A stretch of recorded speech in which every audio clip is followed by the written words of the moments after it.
नमस्कार, मैं अर्पित सुमन, assistant professor महिला कॉलेज चाईबासा। आज मैं बीएड सेमेस्टर 4 के छात्रों के लिए जो टॉपिक लेकर आई हूँ वो paper 8B knowledge and curriculum part 2 के यूनिट 3 से है। Evaluation and renewal in school education, विद्यालय शिक्षा में मूल्यांकन एवं नवीकरण पार्ट 1। ये लंबा चैप्टर है, इसलिए इसे पार्ट वाइज बनाया गया है और आज हम लोग पार्ट 1 देखेंगे, विद्यालय शिक्षा में मूल्यांकन एवं नवीकरण। विद्यालय शिक्षा में मूल्यांकन, इवैल्यूएशन इन स्कूल एजुकेशन। शैक्षिक मूल्यांकन से तात्पर्य शिक्षा के क्षेत्र की विभिन्न वस्तुओं एवं प्रक्रिया जैसे शिक्षण विधि, पाठ्यक्रम, पाठ्यवस्तु, कक्षा शिक्षण, शिक्षा उद्देश्य, शैक्षिक कार्यक्रम, शिक्षा सामग्री इत्यादि की वांछनीयता को ज्ञात करने की प्रक्रिया से है।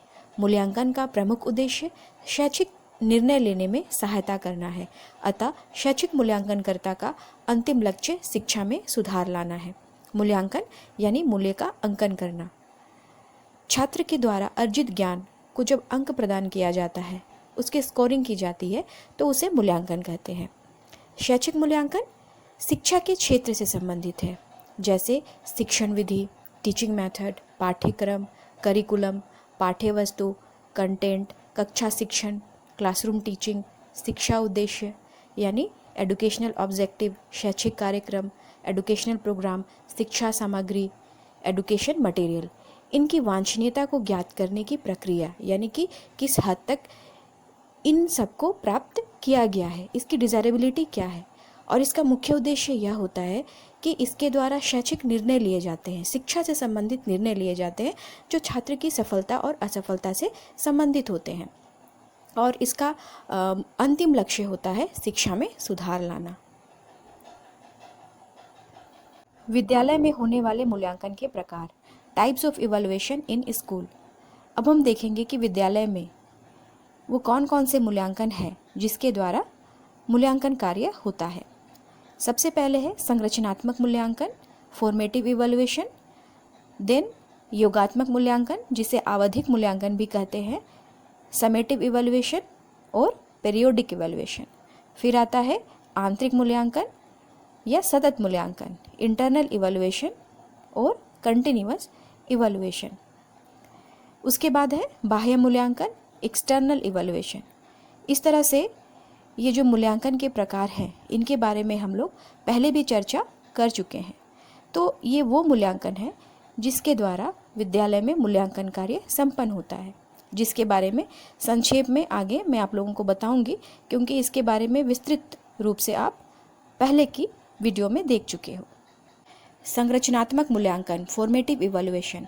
संरचनात्मक मूल्यांकन से अभिप्राय किसी ऐसे शैक्षिक कार्यक्रम, योजना, प्रक्रिया के मूल्यांकन से है जिनमें मूल्यांकन के आधार पर सुधार करना संभव हो। जब शिक्षक या मूल्यांकनकर्ता के द्वारा शैक्षिक कार्यक्रम के दौरान बीच बीच में छात्रों की उपलब्धि का मूल्यांकन किया जाता है तो इसे संरचनात्मक मूल्यांकन कहते हैं, क्योंकि इस मूल्यांकन के द्वारा अर्जित उपलब्धि का आकलन करके उसमें आवश्यक सुधार तथा पृष्ठपोषण प्रदान किया जाता है।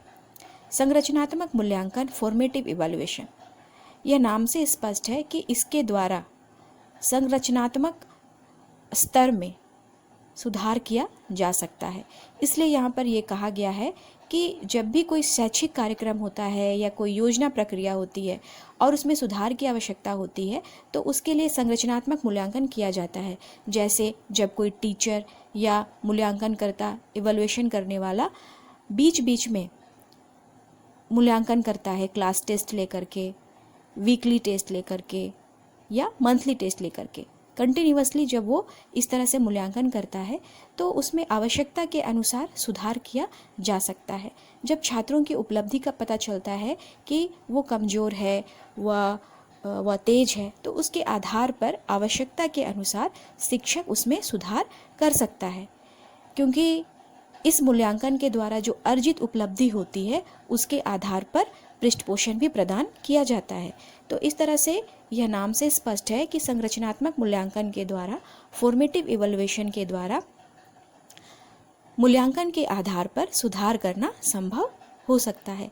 जिसको जैसी आवश्यकता होगी उसी आवश्यकता के अनुसार सुधार किया जाता है, इसलिए इसे संरचनात्मक मूल्यांकन कहते हैं। योगात्मक मूल्यांकन या आवधिक मूल्यांकन, समेटिव इवैल्यूएशन और पीरियोडिक इवैल्यूएशन। योग यानी कि जोड़, सम करना, और जोड़ने के बाद जो हमें रिजल्ट मिलता है उसके आधार पर हम कहते हैं कि टोटल इतना हुआ। अर्थात किसी भी सत्र या सेशन के अंत में जो इवैल्यूएशन होगा, जो जोड़ हमें प्राप्त होगा, उसी के आधार पर हम कहेंगे कि ये योगात्मक मूल्यांकन है। आवधिक मूल्यांकन भी वही है, यानी कि जब कोई निश्चित अवधि या पीरियड में मूल्यांकन किया जाएगा तो उसे आवधिक मूल्यांकन कहेंगे। तो आइए देखते हैं कि ये क्या है। योगात्मक मूल्यांकन से अभिप्राय किसी पूर्व निर्मित शैक्षिक कार्यक्रम, योजना या सामग्री की समग्र वांछनीयता को ज्ञात करने की प्रक्रिया से है। जब कोई शिक्षक या मूल्यांकनकर्ता पाठ्यक्रम की समाप्ति पर छात्रों की उपलब्धि का मूल्यांकन करता है तथा आगामी कक्षा में प्रोन्नत करने या ना करने का निर्णय लेता है तो इसे योगात्मक मूल्यांकन कहते हैं। योगात्मक मूल्यांकन पूर्व निर्मित होता है, प्री प्लान्ड होता है, जिसके द्वारा जो शैक्षिक उद्देश्य है उसकी वांछनीयता का पता चलता है, डिज़ायरेबिलिटी पता चलती है कि शैक्षिक उद्देश्य किस सीमा तक प्राप्त हो पाई है। इसे शिक्षक या मूल्यांकनकर्ता पाठ्यक्रम के समाप्त होने पर करते हैं और उसी के आधार पर आगामी कक्षा में प्रोन्नत करना है यानी पास करना है या नहीं करना है, इसका निर्णय लिया जाता है। जैसे आप लोगों का सेमेस्टर एग्ज़ाम होता है, सेमेस्टर 1 यदि आप पास करते हो तो ही आप सेमेस्टर 2 में जाते हो, तो ये आपका योगात्मक मूल्यांकन है, समेटिव इवैल्यूएशन है। तो इसी तरह से विद्यालय में योगात्मक मूल्यांकन के द्वारा जो छात्र होते हैं वो एक कक्षा से दूसरी कक्षा में प्रोन्नत हो पाते हैं या नहीं हो पाते हैं, तो इसे ही आवधिक या योगात्मक मूल्यांकन कहते हैं। आंतरिक मूल्यांकन या सतत मूल्यांकन, इंटरनल इवैल्यूएशन और कंटिन्यूअस इवैल्यूएशन। यहाँ मैंने आंतरिक मूल्यांकन और सतत मूल्यांकन को एक साथ रखा है क्योंकि जब आंतरिक रूप से मूल्यांकन होती है तो वह सतत हो ही जाती है, कंटिन्यूअस हो ही जाती है। आंतरिक मूल्यांकन का उद्देश्य छात्रों की उपलब्धि में सुधार करना है या छात्रों की प्रगति का विद्यालय तथा गैर विद्यालय दोनों ही पक्ष का मूल्यांकन करता है। आंतरिक मूल्यांकन सत्र के अंत में ना होकर पूरे सत्र के दौरान लगातार होता रहता है। इससे छात्रों की कमियों व सफलताओं की जानकारी मिलती है, साथ ही छात्रों को पृष्ठपोषण भी मिलता है जिसके आधार पर यह सर्वोत्तम शैक्षिक प्रगति करने के लिए प्रयासरत रहते हैं। आंतरिक मूल्यांकन मैंने बोला कि इंटरनल इवैल्यूएशन यह सतत मूल्यांकन भी कहा जाता है क्योंकि कंटिन्यूअसली यह चलता ही रहता है। यह विद्यालय तथा गैर विद्यालय दोनों ही पक्ष का मूल्यांकन करता है, यानी कि विद्यालय में पढ़ाए जाने वाले विषयों के साथ साथ यह सामाजिक मूल्यों का भी मूल्यांकन करता है सीसीए के द्वारा या विद्यालय में चलाए जा रहे विभिन्न एक्टिविटीज़, क्रियाकलापों के द्वारा। इसलिए यहाँ पर यह कहा गया है कि यह विद्यालय तथा गैर विद्यालय दोनों ही पक्ष का मूल्यांकन करता है जो पूरे सत्र के दौरान लगातार होता रहता है, जिससे छात्रों की कमियों व सफलताओं की जानकारी मिलती है, पृष्ठपोषण मिलता है, फीडबैक मिलता है और उसी के आधार पर शैक्षिक प्रगति होती है।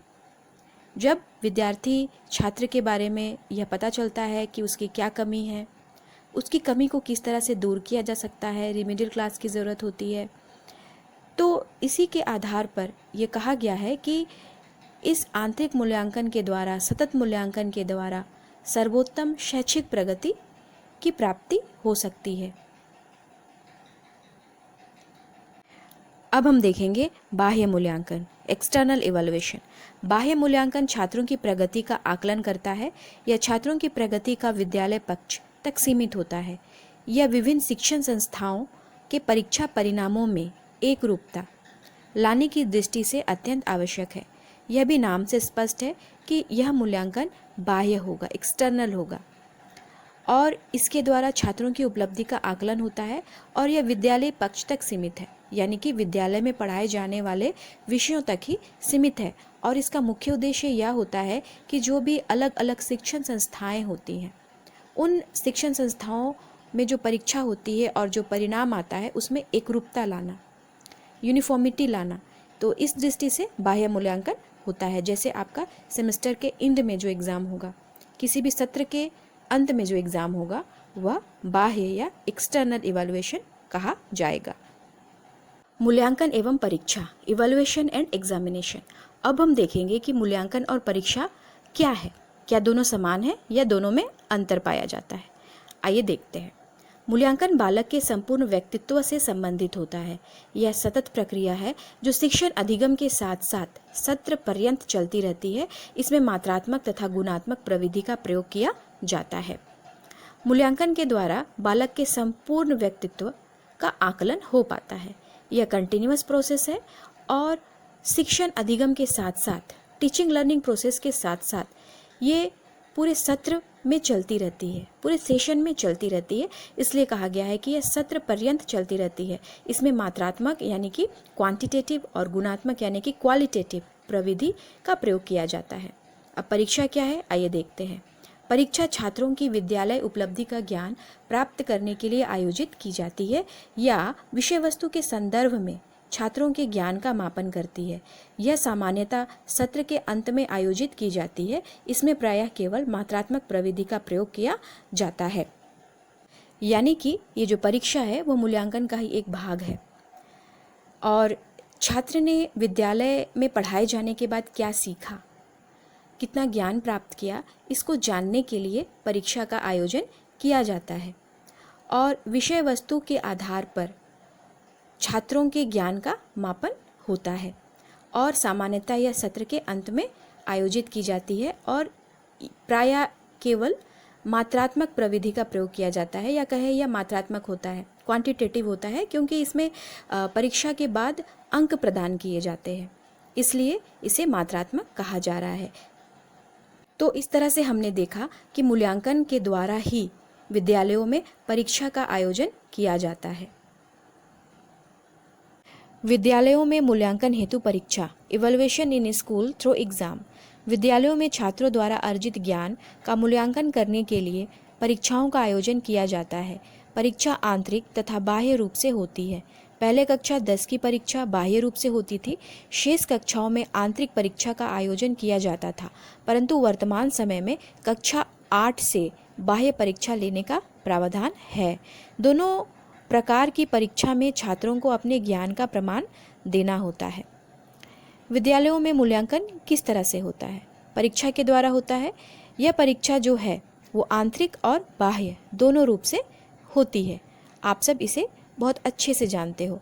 पहले क्या होता था कि कक्षा 10 यानी कि क्लास 10 के लिए बाह्य परीक्षा होती थी, जिसे हम कहते हैं बोर्ड परीक्षा, और शेष कक्षाओं में आंतरिक परीक्षा का आयोजन किया जाता था।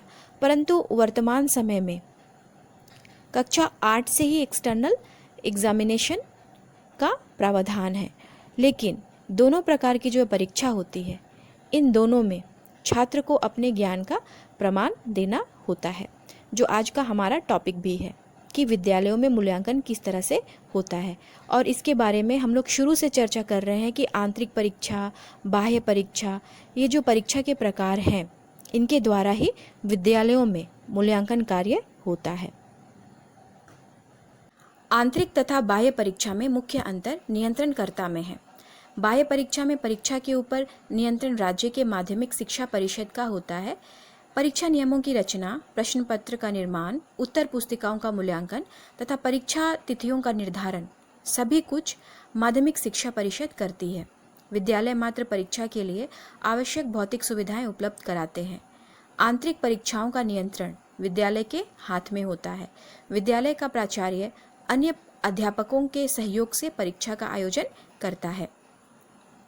आंतरिक तथा बाह्य परीक्षा, इंटरनल एंड एक्सटर्नल एग्जामिनेशन, इन दोनों में मुख्य अंतर यह है कि इसके जो नियंत्रणकर्ता होते हैं वो अलग अलग होते हैं। बाह्य परीक्षा के ऊपर राज्य के माध्यमिक शिक्षा परिषद का नियंत्रण होता है, जैसे हमारे झारखंड राज्य के लिए है जैक।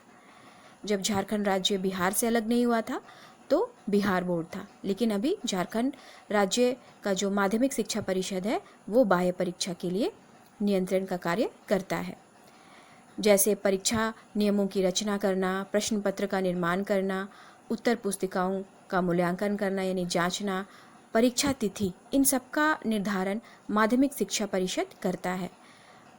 और विद्यालय जो है वो मात्र आवश्यक भौतिक सुविधाएं उपलब्ध कराते हैं। आप लोग जानते हो कि जब 10th का बोर्ड एग्ज़ाम होता है तो अलग अलग स्कूल में सेंटर पड़ते हैं और सिर्फ भौतिक सुविधाएं उपलब्ध कराया जाता है, बाकी माध्यमिक शिक्षा परिषद के द्वारा होता है।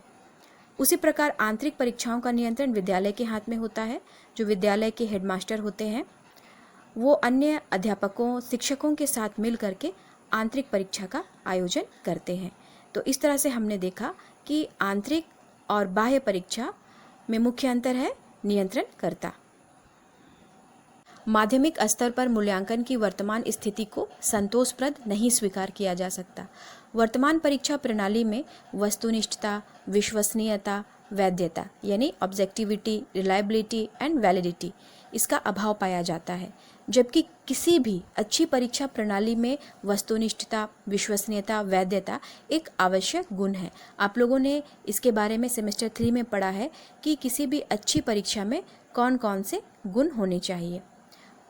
तो सर्वे में या कहें स्टडी में यह पाया गया कि माध्यमिक स्तर पर, सेकेंडरी लेवल पर मूल्यांकन की वर्तमान स्थिति जो है वो संतोषप्रद नहीं है, सेटिस्फैक्ट्री लेवल का नहीं है।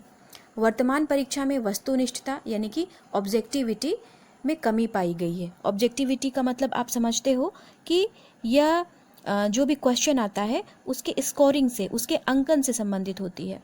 रिलायबिलिटी यानी कि विश्वसनीयता, जो भी अंक प्राप्त होते हैं उसकी विश्वसनीयता से संबंधित होती है। वैधता यानी कि जिस उद्देश्य से परीक्षा का निर्माण किया गया है वो पूरा हो रहा है या नहीं, यह उससे संबंधित होती है। तो कहने का ये मतलब है कि वर्तमान परीक्षा प्रणाली में ये जो किसी भी अच्छे परीक्षा प्रणाली के जो गुण हैं वो पूरे नहीं हो पा रहे हैं।